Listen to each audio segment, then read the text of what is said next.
श्री शिवाय नमस्तुभ्यम। हर हर महादेव। दोस्तों, आप सभी लोग जानते हैं कि 11 अक्टूबर 2024 शुक्रवार को पड़ रही है अश्विन महीने की नवमी तिथि, जो बहुत ही खास है। और दोस्तों, ये वो नवमी है जो कि नवरात्रि महीने में शुक्रवार को पड़ रही है, तो इस दिन का महत्व और भी अधिक बढ़ जाता है। और दोस्तों, इसी दिन किया जाने वाला पंडित जी द्वारा बताया गया एक दीपक वाला उपाय आप लोगों को जरूर करना चाहिए, क्योंकि दोस्तों ये एक ऐसा उपाय है जो कि हर दिन नहीं किया जाता।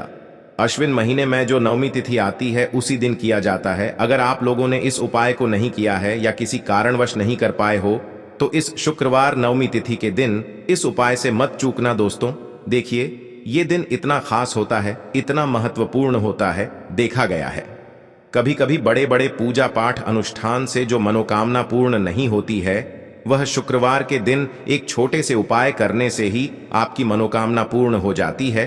और बहुत सारे लोगों ने इस उपाय को किया भी है और उनको इस उपाय को करने का फल भी जरूर मिला है। अगर आप लोग भी इस उपाय को इस शुक्रवार की रात करना चाहते हैं, तो आप इस उपाय को पहले अच्छे से समझ लेना, सुन लेना, उसके बाद करना। आपको इस उपाय का फल जरूर मिलेगा, आपकी सभी मनोकामनाएं पूरी हो जाएंगी। दोस्तों, हम आपको यहां पर बता दें कि यह जो एक दीपक वाला उपाय है, यह उपाय पंडित जी ने अपनी अभी की शिव महापुराण की कथा में ही बताया है। और इस उपाय को करने से आपके घर में चाहे किसी भी प्रकार की दुख और समस्या क्यों ना चल रही हो, आपको उसका कारण भी नहीं पता है कि भाई ये समस्या किस कारण से चल रही है। उसका कुछ भी कारण हो सकता है, जैसे पितृदोष हो सकता है, काल सर्प दोष हो सकता है, या किसी भी तरह का मंगल दोष भी हो सकता है। और भी बहुत तरह के दोष होते हैं, कुछ भी हो सकता है। पर आपको इस उपाय को करने के लिए अपने दोष को पता लगाने की भी जरूरत नहीं है। आपके घर में किस कारण से इतनी दुख और परेशानी आ रही है, वह भी आपको पता लगाने की जरूरत नहीं है। बस शुक्रवार की नवमी के दिन इस उपाय को कर लेना, क्योंकि इसी एकमात्र उपाय को करने से आपके पूरे घर परिवार में सुख और शांति हो जाएगी। आपके घर में अच्छे अच्छे काम होने लगेंगे। आपकी जो भी मनोकामना होगी वह भी धीरे धीरे करके पूर्ण होना शुरू हो जाएंगी। अब हम समझते हैं इस एक दीपक वाले उपाय को आपको करना कैसे है, किसको करना है, किस समय करना है और कैसे करना है। देखो, उपाय बिल्कुल आसान है, बस समझने वाली बात है। ध्यान से समझिए, उसके बाद ही आप लोग जो है इस उपाय को जरूर कीजिएगा। सबसे पहली चीज हम लोग ये समझते हैं कि इस एक दीपक वाले उपाय को इस शुक्रवार के दिन किसको करना है। तो देखिए, इस उपाय को घर के सभी सदस्यों को करने की बिल्कुल भी जरूरत नहीं है। घर में से कोई एक मुख्य बड़ा सदस्य ही इस उपाय को करेगा, तो उस घर परिवार के सभी सदस्यों को इस उपाय को करने का फल मिल जाएगा। पर वो बड़ा सदस्य कौन होगा, कौन व्यक्ति इस उपाय को करेगा? तो यहां पर देखिए, हम आपको बता दें, घर की जो बड़ी माताएं बहनें होंगी, घर की बड़ी माताओं बहनों में से कोई भी एक माता बहन इस वाले उपाय को कर सकती है। अपने पूरे घर परिवार के लिए घर में सभी सदस्यों को इस उपाय को करने की जरूरत नहीं है। मात्र घर की जो बड़ी माताएं बहनें हैं, उनमें से कोई भी एक माता बहन इस वाले उपाय को करेगी, तो उसके घर परिवार के पूरे सदस्यों को इस उपाय का फल मिलेगा। अगर किसी कारणवश माताएं बहनें घर में उपस्थित ना हो, या वो इस उपाय को ना कर रही हो, कुछ दिक्कत हो, तो भाई उस जगह पर फिर घर का कोई बड़ा व्यक्ति भी इस उपाय को कर सकता है। माताओं बहनों के कहने का मतलब ये था कि माताएं बहनें घर की लक्ष्मी होती है।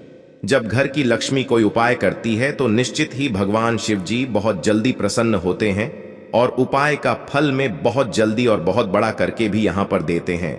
तो आप लोग ये बात समझ गए होंगे। अब हम ये बात समझते हैं, इस वाले उपाय को हमें करना किस समय है। एक दीपक वाले उपाय को हमें इस शुक्रवार नवमी के दिन करना किस समय है। तो देखिए, इस उपाय को करने का जो समय है, शाम का समय है। अब देखिए, यहां पर हम मुख्य रूप से सुबह का समय नहीं बोलेंगे, क्योंकि देखिए ये जो नवमी तिथि है, और आप सभी लोग जानते हैं इसका प्रदोष काल का मतलब शाम का जो समय होता है ना, इस दिन भगवान शिव जी का सबसे प्रिय दिन होता है। तो आप लोग इस दीपक वाले उपाय को शाम के समय प्रदोष काल में कर सकते हो। देखो, अगर शाम के समय कर रहे हो तो इस दिन जरूर शाम के समय का ध्यान रखना कि शाम के 6 बजे से लेकर 7 बजे के बीच में अगर आप इस उपाय को कर सकते हो तो बिल्कुल कर लेना, पूरी कोशिश करना। पर अगर किसी कारणवश इस समय के बीच में ना कर पाओ तो रात 8 बजे तक भी अगर आप उपाय को करोगे तो आपको उपाय का फल जरूर मिलेगा। ये बात आपको समझ आ गई। अब बात करते हैं उपाय की। देखो कहा जाता है सप्ताह का हर दिन अलग अलग देवी देवताओं को समर्पित होता है। इसी तरह शुक्रवार के दिन माता लक्ष्मी जी की पूजा की जाती है। बात करते हैं उपाय की, तो चलिए बात करते हैं हमारे पहले उपाय की। देखिए, इस उपाय के लिए आपको 2 दीपक लेने होंगे। दोनों ही दीपक आप मिट्टी के भी ले सकते हैं और दोनों ही दीपक आप शुद्ध आटा मढ़कर उनके भी तैयार कर सकते हैं। अब दोस्तों, दोनों ही दीपक के अंदर आपको शुद्ध घी का प्रयोग करना होगा और एक दीपक के अंदर आपको गोल रुई की बाती का प्रयोग करना होगा और एक दीपक के अंदर आपको लंबी बाती का प्रयोग करना होगा। लंबी बाती वाले दीपक के अंदर आप मौली वाला जो धागा आता है कलावा का, उसकी बाती का प्रयोग भी आप लंबी बाती वाले दीपक के अंदर कर सकते हैं। देखिए, 2 दीपक वाला ये चमत्कारी उपाय केवल शुक्रवार की रात्रि में ही किया जाता है, इसीलिए आपको इस उपाय को बहुत ही ध्यान से समझना। इसी के साथ में आपको एक चुटकी काले तिल के दाने लेना है और इसी के साथ में आपको मात्र एक चुटकी हल्दी भी लेनी होगी। अब दोस्तों, ये सभी सामग्री लेकर के आपको रात्रि के समय पहुंच जाना है अपने घर में, जहां कहीं भी तुलसी जी का पौधा, तुलसी माता का निवास स्थान है, वहां पर। देखिए दोस्तों, सबसे पहले तो आपके पास जो एक गोल बाती का दीपक, उसे आपको तुलसी जी के वहां पर प्रज्वलित करना है। दीपक को प्रज्वलित करते समय आपको ओम नमो भगवते वासुदेवाय इस मंत्र का 11 बार जाप कर लेना है। अब देखिए दोस्तों, आप जो एक चुटकी काले तिल के दाने लेकर के आए हैं, उन्हें आपको अपने सीधे हाथ में रखना है और जो आपने गोल बाती वाला दीपक प्रज्वलित किया है माता तुलसी जी के वहां पर, उसके ऊपर से आपको इन एक चुटकी काले तिल को गड्ढी की दिशा में घुमाना है। आपको अपना नाम और अपनी गोत्र को बोल देना है और फिर आपको इन काले तिल को उससे जलते हुए दीपक के अंदर डाल देने हैं। देखिए, काले तिल भगवान विष्णु के पसीने से उत्पन्न हुए हैं और जब भी हम यह दीपक नवमी की रात्रि में प्रज्वलित करते हैं तो इससे हमें हमारे कर्ज में राहत मिलती है, हमारे जीवन में धन प्राप्ति के नए नए मार्ग खुलते हैं, हमारा अगर कोई भी कार्य रुका हुआ है तो वह भी परिपूर्ण होता है। देखिए, गोल बाती का जो दीपक है, विशेषकर हम माता तुलसी के वहां पर भगवान विष्णु और माता लक्ष्मी के निमित्त प्रज्वलित कर रहे हैं। इस प्रकार से आपको ये दीपक प्रज्वलित कर देना है। अब जो आपके पास लंबी बाती का दीपक है, एक चुटकी हल्दी है, तो इससे आपको लेकर के पहुंचना है अपने घर के मंदिर में। आपके घर के मंदिर में माता लक्ष्मी की जो भी प्रतिमा ही मूर्ति है, उनके सामने सबसे पहले तो आपको ये लंबी बाती का दीपक रखना है। फिर आपको दीपक को प्रज्वलित कर देना है।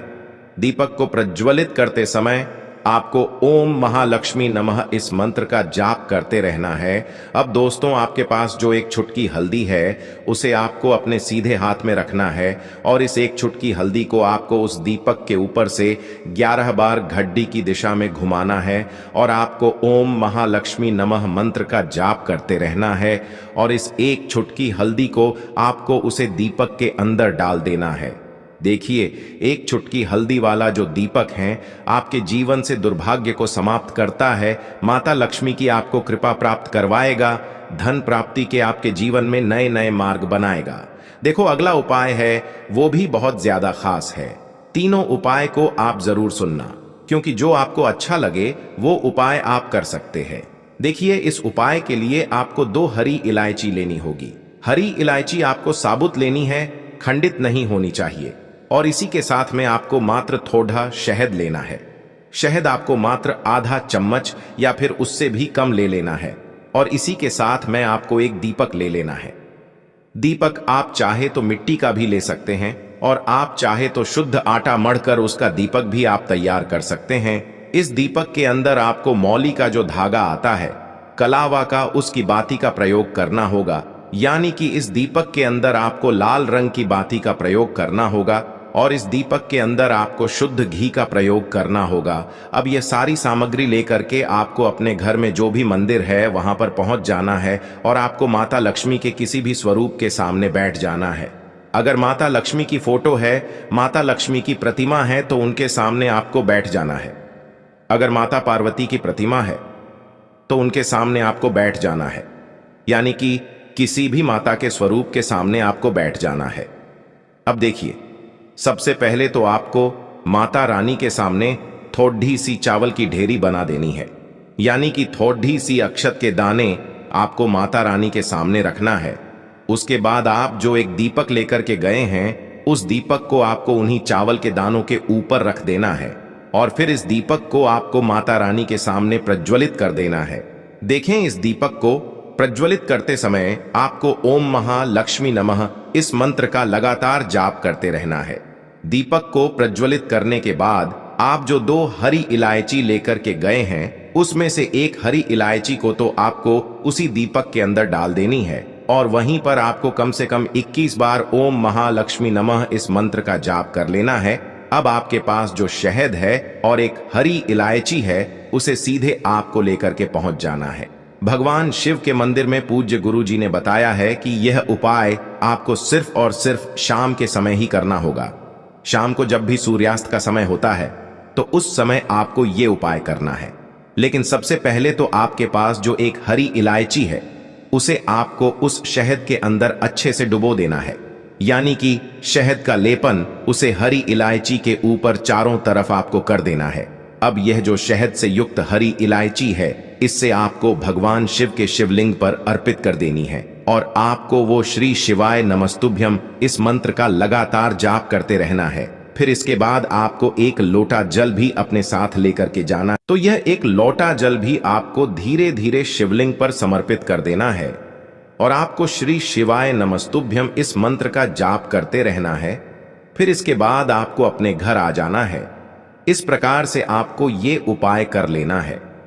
तो चलिए दोस्तों, जान लेते हैं गुरुजी द्वारा बताए गए दूसरे उपाय के बारे में। देखिए, इस उपाय के लिए आपको लेना है 11 चावल के दाने। गुरुजी ने कहा है चावल के दाने खंडित नहीं लेने हैं, बिल्कुल साबुत होने चाहिए। उसके साथ में आपको लेना है एक बेलपत्र।